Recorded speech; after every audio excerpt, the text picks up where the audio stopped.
Brazil বনাম জাপানের মধ্যকার ফিফা বিশ্বকাপ 2026-এর রাউন্ড অফ 32 ম্যাচটি অনুষ্ঠিত হতে যাচ্ছে আজ 29 জুন 2026 তারিখে টেক্সাসের হিউস্টন স্টেডিয়ামে।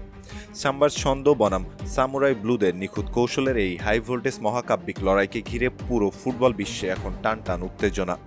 একদিকে 5 বারের বিশ্ব চ্যাম্পিয়ন কার্লো আনচেলত্তির ব্রাজিল, আর অন্যদিকে এশিয়ার অন্যতম সেরা ও অপ্রতিরোধ্য শক্তি হাজিমে মোরিয়াসুর জাপান।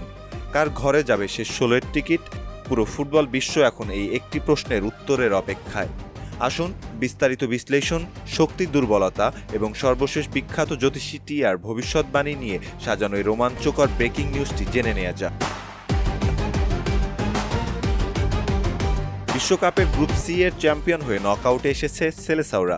মরক্কোর সাথে 1-1 গোলে ড্র করে টুর্নামেন্ট শুরু করলেও পরের 2 ম্যাচে হাইতি ও স্কটল্যান্ডকে 3-0 গোলে উড়িয়ে দিয়ে তারা নিজেদের চিরচেনা ছন্দে ফিরেছে। অন্যদিকে গ্রুপ এফ থেকে রানার্স আপ হয়ে শেষ 32 নিশ্চিত করেছে এশিয়ান জায়ান্টরা। নেদারল্যান্ডসের বিরুদ্ধে 2-2 গোলে দুর্দান্ত ড্র, তিউনিশিয়াকে 4-0 গোলে বিধ্বস্ত করা এবং সুইডেনের সাথে 1-1 গোলের টাই দেখায় যে জাপান যে কোনো পরাশক্তিকে কাঁপিয়ে দিতে প্রস্তুত।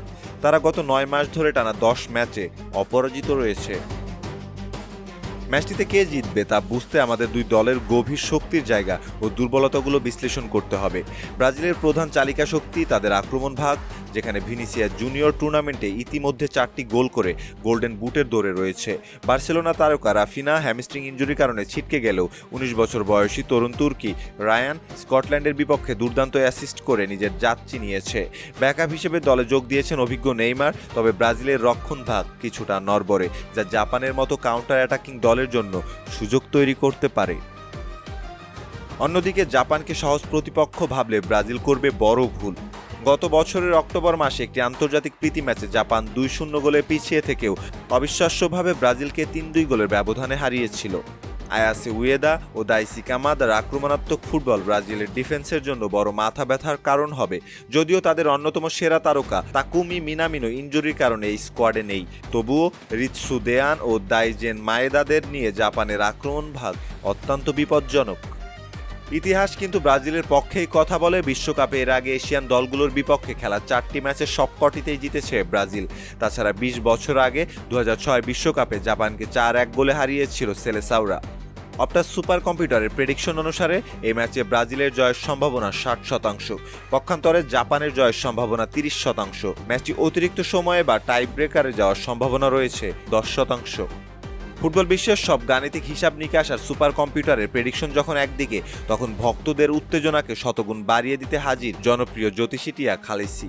খাঁচার সামনে যখন ব্রাজিল এবং জাপানের দুটি পতাকা রাখা হলো, প্রথমে সে ব্রাজিলের সবুজ হলুদ পতাকার দিকে ডানা ঝাপটি 1 পা বাড়ালো, যেন সাম্বার ছন্দ তাকে আকর্ষণ করছে।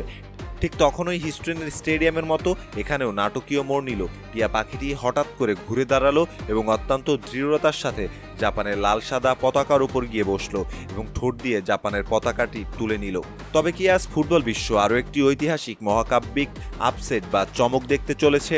5 বারের বিশ্ব চ্যাম্পিয়ন ব্রাজিলকে কাঁদিয়ে টাই ব্রেকারে বা ম্যাচের শেষ মুহূর্তে নাটকীয় গোলে কি জাপান জিতবে? দর্শক, আপনি জানিয়ে দিতে পারেন আপনার মতামত। সময় দিয়ে সাথে থাকার জন্য অসংখ্য ধন্যবাদ।